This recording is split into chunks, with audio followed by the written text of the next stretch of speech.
नमस्कार दोस्तों, आप सभी का स्वागत है आपके अपने YouTube चैनल पर। दोस्तों आज की वीडियो में बात करने वाले हैं GTL इंफ्रा स्टॉक के बारे में। सुगस GTL इंफ्रा पे लास्ट सेशन पे हमें बड़ी गिरावट नजर आई थी। अब गिरावट के पीछे का लोचा और रीज़न मैंने आप लोगों को क्लियर किया था। अभी दोस्तों कंपनी के रिजल्ट्स आने वाले हैं क्वार्टर 2 के, जो 12 तारीख को आने वाले हैं। अब उससे पहले कंपनी में कितने उतार चढ़ाव नज़र आ सकती है, उन चीज़ों पर दोस्तों क्या रीज़न रहने वाले हैं गिरावट के, वो चीज़ें भी हम देखने वाले हैं। और अभी दोस्तों मैं आप लोग को पहले ही क्लियर कर दूं कि बाय सेल के लिए कोई रिकमेंडेशन नहीं रहने वाली, कोई सजेशन नहीं रहने वाली, एजुकेशन पर्पज़ के लिए जानकारी शेयर की जा रही है। सबसे पहले प्राइस पर अगर हम चर्चा करें तो ₹2.19 पे सेशन लास्ट क्लोज हुआ था। अब रिटर्न्स पर भी उतार चढ़ाव हमें काफ़ी नज़र आए थे।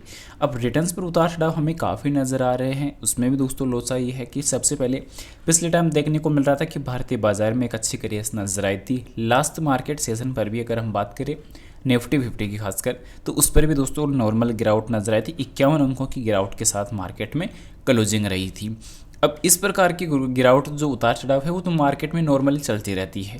और उससे पहले देखने को मिला कि दोस्तों जैसे ही यूएस ने दोस्तों जो प्रेसिडेंट की दोस्तों इलेक्शन के रिजल्ट्स आए और ट्रम्प की जीत हुई, तो उसके बाद मार्केट ने दोस्तों एक अच्छी छलांग लगाई और एक अच्छी तेज़ी भी नजर आई। पर जीटीएल इंफ्रा में कुछ और ही लोचा देखने को भी मिल रहा है, क्योंकि दोस्तों इस स्टॉक के लास्ट 1 ईयर का रिटर्न अगर हम चेक करते हैं सीधे, तो 90% का इस स्टॉक में रिटर्न हमें नजर आएगा। टॉप प्राइस क्या रहने वाली है पिछले 1 ईयर की? ₹4.33। अब कंपनी में लोचा क्या चल रहा है दोस्तों, वो चीज़ हमें समझने की सबसे बड़ी रिक्वायरमेंट है। सबसे पहली चीज़ ये है कि कंपनी के ऊपर दोस्तों अभी के टाइम कर्ज बढ़ा है। अब कर्ज बढ़ा है तो इस वजह से कंपनी ज़्यादा ग्रो नहीं कर रही।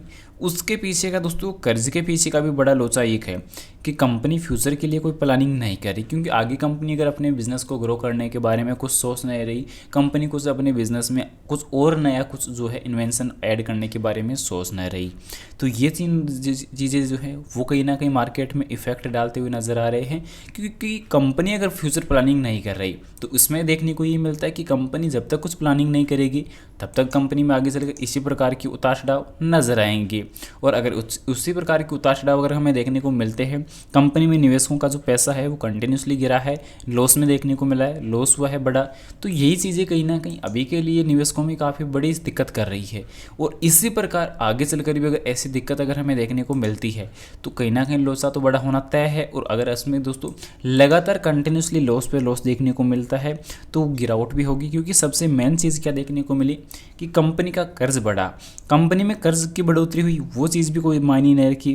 पर कंपनी का जो डेटाबेस निकल के आया इसमें ये देखने को मिला कि जो पिछले 8 रिजल्ट निकल के आए उसमें कंपनी का कंटिन्यूसली लॉस पे लॉस देखने को मिला है। यानी कि पिछले 2 साल से, यानी कि 1 साल के अंदर 4 रिजल्ट्स निकल के आते हैं तो पिछले 2 साल के, तो पिछले 2 साल के अंदर कंपनी ने दोस्तों लॉस बुक करने के सिवा कुछ और काम किया ही नहीं है, क्योंकि कंपनी फ्यूचर प्लानिंग कुछ कर नहीं रही है। और कंपनी में जो निवेशक नजर आते हैं, क्योंकि पिछले टाइम पे देखने को मिला था कि निवेशकों में अचानक बढ़ोतरी नजर आई थी। लास्ट टाइम दोस्तों जो अभी का टाइम सितंबर तिमाही की जो एसएसपी निकल के आई है उसमें दोस्तों ये देखने को मिला कि कंपनी के अंदर दोस्तों जो डीआई की इन्वेस्टमेंट थी वो भी दोस्तों वापस गिर चुकी है। क्योंकि यहाँ पे जो देखने को मिल रहा है इन्वेस्टर में अगर हम सीधा रिडायरेक्ट करते हैं तो यहाँ पे नजर आएगा कि दोस्तों जो एफआई और डीआई की जो इन्वेस्टमेंट थी तो एफआई की घट चुकी है, डीआई की घट चुकी है, पब्लिक जो प्रमोटर्स में कोई बदलाव चेंजेस नजर नहीं आ रही, क्योंकि वो 3.28% ही कंटिन्यूसली बनी हुई है। पर पब्लिक होल्डिंग में एक बढ़ोतरी नजर आई है और पब्लिक होल्डिंग में भी बढ़ोतरी देखने को मिली।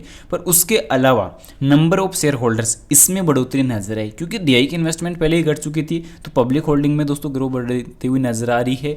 तो इसमें लोचा ये देखने को मिल रहा है कि जो ऑपरेटर्स का गेम होता है, क्योंकि दोस्तों अगर मार्केट में अगर गेम बनाना है तो दोस्तों कहीं ना कहीं तो लॉस खाना पड़ता है। और इसमें गेम यही बनता है कि मार्केट में दोस्तों आज अगर करोड़ों शेयर की क्वांटिटी मार्केट में लाई जाती है किनके द्वारा, प्रमोटर्स के द्वारा, तो वो करोड़ों शेयर की क्वांटिटी दोस्तों आज मार्केट में देखने को मिली है। और इसकी वजह से मार्केट फ्लैक्चुएट देखने को मिलेगा कि एक उतार चढ़ाव जो है मार्केट में कंटिन्यूसली देखने को मिलेगा।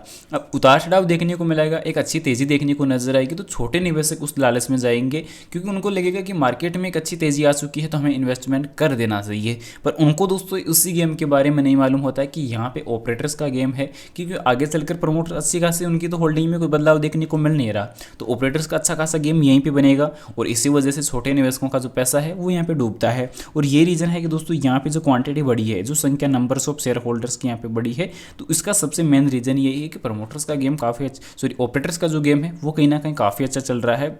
तो आगे चलकर जो गिरावट है वो भी बढ़ सकने का जो चांसेज है वो रह सकती है। पर इसमें रीज़न यही है कि अभी इसमें गेम कहाँ बन रहा है, वो यही बन रहा है कि अभी कंपनी कोई फ्यूचर प्लानिंग कर नहीं रही, उसके बावजूद इसी स्टॉक पे तेज़ी के रीज़न क्या है, और कंपनी में कंटिन्यूसली जो चार्ट पैटर्न है वो भी काफ़ी गिर रहा है। तो अभी के टाइम यहाँ पे जो पैसा है वो देखने को पैसा जो सेफ है वो देखने को मिल ही नहीं रहा है। तो अभी के टाइम मैं तो आप लोगों को कोई रिकमेंडेशन सजेस्ट नहीं करूँगा, बाई शेयर के लिए खासकर कोई रिकमेंडेशन नहीं रहने वाली।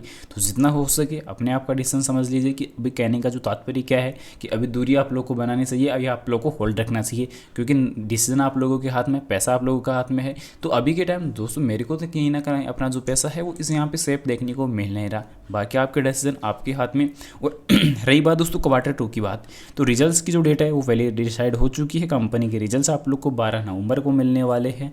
तो जहाँ तक देखने को मिल रहा है कि यहाँ पे जो शेयरिंग होल्डिंग पैटर्न का जो डेटा निकल गया है तो उसके मुताबिक तो लॉस होना तय है, और लास्ट टाइम भी देखने को मिला था, क्योंकि कंपनी की जो सेल्स थी उसमें गिरावट नजर आई। कंपनी के अंदर दोस्तों लॉस पे लॉस, पिछले 8 रिजल्ट की बात करें या 12 रिजल्ट की या 8/8 16 की अगर बात करें, तो यहाँ पे कंटिन्यूसली आप लोग को लॉस के सिवा कुछ नज़र आने वाला है ही नहीं। तो अभी के टाइम ये पैसा कहीं ना कहीं डूबता हुआ नज़र आ सकता है, कंपनी कहीं ना कहीं डीलिस्टिंग पर भी जा सकती है, डिसीजन आप लोगों के हाथ में रहने वाला। उम्मीद करूंगा जानकारी आप लोगों को पसंद आई होगी। पसंद आती वीडियो को लाइक कर देना, चैनल पर नए हो दोस्तों चैनल को सब्सक्राइब कर देना, और जानकारी को ज़्यादा से ज़्यादा शेयर जरूर से कर देना। और आपके नज़र में कोई पेनी स्टॉक हो तो उसकी जानकारी कमेंट में पिन कर देना, एनालिसिस करके आपको जल्दी बता दिया जाएगा। मिलते हैं नेक्स्ट अमेजिंग वीडियो के साथ, तब तक के लिए इजाजत दीजिए। जय Shri Krishna, thanks for watching this.